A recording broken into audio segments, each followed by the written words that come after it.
अगर इस्लाम के कारण आतंकवाद होता, मेरा सवाल जरा समझ लीजिए, अगर इस्लाम के कारण आतंकवाद होता तो दुनिया के कौन से देश में सबसे ज्यादा आतंकवादी होना चाहिए? इंडोनेशिया में। सऊदी अरेबिया में बहुत छोटा है, पता नहीं हमारे बंबई के बराबर भी है कि नहीं। सऊदी अरेबिया बहुत छोटा है, सबसे ज्यादा आतंकवाद होना चाहिए इंडोनेशिया में। दुनिया का सबसे बड़ा मुस्लिम देश, वहां इस प्रकार का आतंकवाद नहीं है। नंबर 2, वो एरिया देखिए, अभी सवाल आपको बताया गया उसको याद रखिएगा।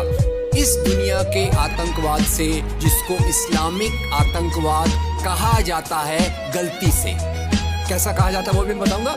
इस आतंकवाद से मारे जाने वाले ज्यादा लोग, इससे मारे जाने वाले ज्यादा लोग हिंदू हैं, मुसलमान हैं या क्रिश्चियंस हैं?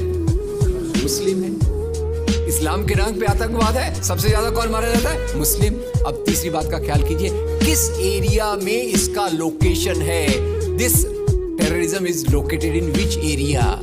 उस एरिया की मैं 3 आपको बातें बताता हूं। उस एरिया में, जिसको मैं वेस्ट एशिया कहता हूं, पश्चिम एशिया में 3 चीजें हैं। नंबर 1, वहां रहने वालों में मुसलमान ज्यादा है, यस नो?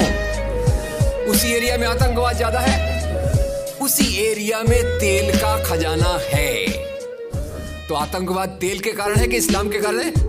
तेल के कारण है। और तेल का कब्जा कौन करना चाहता है? तेल का कब्जा वो ताकत करना चाहती है जो वॉशिंगटन में बैठे हुई पूरी दुनिया को नचाते रहती है।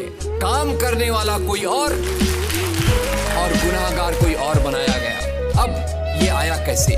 तो आपको बता दूं कि ये अल कायदा के जो मदरसे, अब मदरसा अपने आप में खतरनाक शब्द उसमें कर देते हैं, कुछ मदरसों में इस आतंकवाद की ट्रेनिंग दी गई। इस्लाम के कारण गलत। ये जो मदरसों में आतंकवाद की ट्रेनिंग दी गई, उसके पीछे भी जो हाथ था, 2 चीजों का था। सबसे बड़ा हाथ था अमेरिका का। अमेरिका ने $8,000 मिलियन, 7,000 टन हथियार दिए अल कायदा को। उनका ब्रेन वॉश किया गया।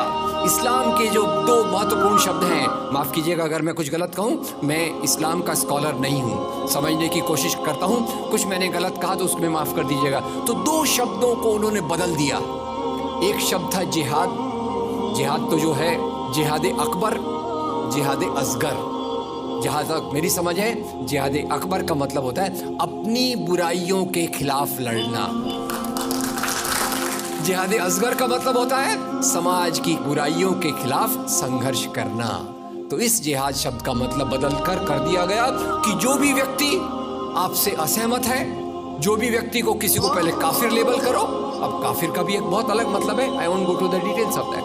तो काफिर किसी को बोलो, उसको मारो, तो उसको जिहाद के नाम दिया गया। और ये ट्रेनिंग उन मदरसाओं में हुई जिसको अमेरिका ने पैसा दिया, अमेरिका ने सिलेबस भी दिया। और तो और मेरी समझ है, मदरसों में कुरान की ट्रेनिंग देते हैं। वो कैसे होना चाहिए वो आपके बीच में चर्चा का मुद्दा है, पर यहाँ जो ट्रेनिंग दी गई उसका सिलेबस वॉशिंगटन में बनाया गया। और खैर, ये क्यों बनाया गया उसके पीछे मैं पहले बहुत कोशिश करके, मेहनत करके लोगों को बोलता था ये अल कायदा इसके लिए बनाया गया। बाद में मेरे हाथ में एक बहुत अच्छी चीज़ आई। अब YouTube में कई चीज़ें बहुत अच्छी है, कई चीज़ें खराब हैं। YouTube के कारण हमारे कई नौजवान भटक भी रहे हैं, पर YouTube की कुछ अच्छी चीज़ें आपको बताता हूँ। YouTube में आप सर्च कीजिएगा 3 शब्दों को, हिलरी क्लिंटन, अल कायदा, अमेरिका। उसमें आपको 4.5 मिनट का एक वीडियो मिलेगा जिसमें हिलरी क्लिंटन बताती है, मैं नहीं कह रहा, हिलरी क्लिंटन कहती है कि हमको रशियंस के खिलाफ लड़ना था। हमारी फौजें जो वियतनाम से एकदम डिमोरलाइज होके आई थी, वो तैयार नहीं थी।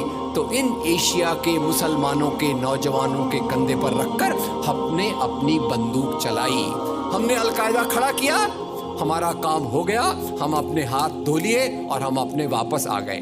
तो यानी हमने कैंसर के बीज डाल दिए, हम तो अपने देश में सुरक्षित हैं। उसका जो नतीजा भुगतना हो वो एशिया के लोग भुगते, वेस्ट एशिया के लोग भुगते। और उसी के साथ 9/11 के बाद, उसी के साथ अमेरिकन मीडिया ने एक सबसे खराब काम किया, the most anti human act in the history of Mankind. मैं पूरी जिम्मेदारी से ये शब्द कह रहा हूं। क्या किया था अमेरिकन मीडिया ने? अमेरिकन मीडिया ने धर्म को आतंकवाद से जोड़ दिया।